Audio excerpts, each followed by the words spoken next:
نبی پاک علیہ الصلوۃ والسلام آپ نے حضرت ابو ہریرہ رضی اللہ تعالی عنہ سے فرمایا ابو ہریرہ جاؤ بقیہ اصحاب صفہ کو بلا کر لو. اب ایک پیالے کے اندر کھانا ہے, سامنے جو موجود ہے اس پر بھوک کا عالم یہ ہے کہ اسے کھڑا نہیں ہوا جا رہا, وہ بار بار گر رہا ہے. نبی پاک علیہ السلام نے فرمایا ابو ہریرہ جاؤ اور جا کر اصحاب صفہ کو بلا کر لاؤ. سارے اصحاب صفہ گئے اور ایک نبی پاک علیہ السلام کی ادا یاد رکھیں اور اس پر عمل بھی کریں. نبی پاک علیہ السلام کی سنت یہ ہے, طریقہ یہ ہے, ادا یہ ہے کہ جب بھی آپ کوئی چیز تقسیم فرماتے تو دائیں جانب سے شروع فرماتے. میں شمائل ترمذی کتاب ہے اس کے اندر حدیث پڑھا تھا کہ نبی پاک علیہ السلام نے کوئی چیز تقسیم فرمانے لگے, دائیں جانب جو صحابی بیٹھے ہوئے ہیں اور ایک طرف بائیں جانب ہے.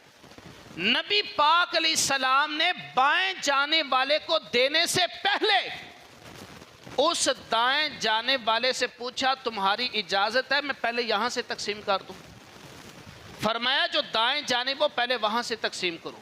نبی پاک علیہ السلام نے پہلے اسے پوچھا کہ تمہاری اجازت ہے, کیونکہ حق یہ ہے کہ دائیں طرف سے شروع کیا جائے. نبی پاک آپ دیکھیں نا طواف بھی کرتے ہیں تو ایسے کرتے ہیں, دائیں طرف سے بندہ ہو کر آتا ہے. اب نبی پاک علیہ السلام آپ نے فرمایا جاؤ تمام اصحاب صفہ کو بلا کے لاؤ. سارے آ گئے. نبی پاک علیہ السلام کی بارگاہ میں گھر سے کیا آیا ہے, ایک سالن کا پیالہ ہے جو سرید ہے وہ ہے, اور ایک پیالے کے اندر شدید بھوک لگی ہو کسی بندے کو تو وہ تو کہے گا نا سارا میں ہی کھا لوں. نبی پاک علیہ السلام نے وہ پیالہ حضرت ابو ہریرہ کے ہاتھ میں دیا اور فرمایا کہ حضرت ابو ہریرہ سے فرمایا کہ ابو ہریرہ یہ پیالہ نا ایک ایک کر کے نا دائیں طرف سے شروع اور سب کو کھلانا شروع کر دو. حضرت ابو ہریرہ رضی اللہ تعالی عنہ نے پیالہ پکڑا اور دائیں طرف سے شروع ہو گئے. جتنے صحابہ وہاں موجود تھے سب کو کھلایا. آخر میں نبی پاک علیہ السلام کی بارگاہ میں پیالہ پیش کیا گیا. حضرت ابو ہریرہ کہتے ہیں نبی پاک صلی اللہ علیہ وآلہ وسلم نے نا اپنی انگلیاں مبارک اسے نا جو اس پیالے کے کنارے تھے نا اسے صاف کیا, تو جو سائڈوں پر جو روٹی کے ذرات تھے جو سالن تھا نا وہ جو بچا ہوا تھا سرکار نے انگلی سے اس کو اکٹھا کیا. حضرت ابو ہریرہ رضی اللہ تعالیٰ عنہ کہتے ہیں سرکار نے جو سارا وہ اکٹھا کیا نا تو بمشکل ایک لقمہ بنا, ایک لقمہ بنا. وہ نبی پاک علیہ السلام نے فرمایا ابو ہریرہ یہ پکڑو اور کھاؤ, لیکن بسم اللہ پڑھ کے کھانا, بسم اللہ شریف پڑھو اور کھاؤ. اب دیکھیں بسم اللہ کی برکت کیا تھی. حضرت ابو ہریرہ رضی اللہ تعالیٰ عنہ کہتے ہیں میں چند دن کا بھوکا, جس نے چند دن سے کچھ نہیں کھایا ہوا, شدید بھوک ہے. بھوک کا عالم یہ تھا کہ مسجد نبوی میں بڑی مشکل سے پہنچے. آپ کہتے ہیں نبی پاک علیہ السلام نے مجھے پیالہ دیا اور فرمایا ابو ہریرہ بسم اللہ پڑھ کے کھانا ہے. حضرت ابو ہریرہ کہتے ہیں میں نے بسم اللہ شریف پڑھی, وہ ایک لقمہ جو نبی پاک علیہ السلام نے اپنی انگلیوں مبارک سے جمع کیا تھا میں نے وہ ایک لقمہ بسم اللہ پڑھ کر کھایا.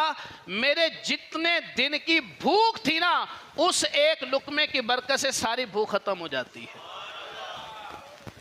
کیسا سرکار کی پیاری پیاری ادائیں ہیں کہ اپنے ہاتھ مبارک سے عطا بھی فرماتے ہیں اور کھانے کے انداز بھی بتاتے ہیں, تقسیم کرنے کے انداز بھی بتاتے ہیں کہ تقسیم کرنا ہے تو دائیں طرف سے, اور پھر جو تقسیم کرنے والا ہے اسے آخر میں دیا جا رہا ہے. یہ بھی ایک ادا ہے سرکار کی کہ جب کوئی تقسیم کرتا ہے وہ آخر میں لے.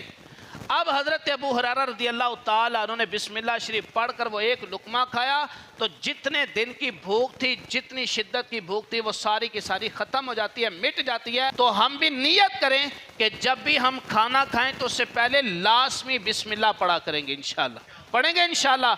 دیکھیں نبی پاک علیہ السلام کی جو دعائیں نا بڑی پیاری ہیں. اگر ہم کھانا کھائیں, کوئی پانی پئیں, کوئی چیز کھائیں, بسم اللہ شریف پڑھ کر کھائیں.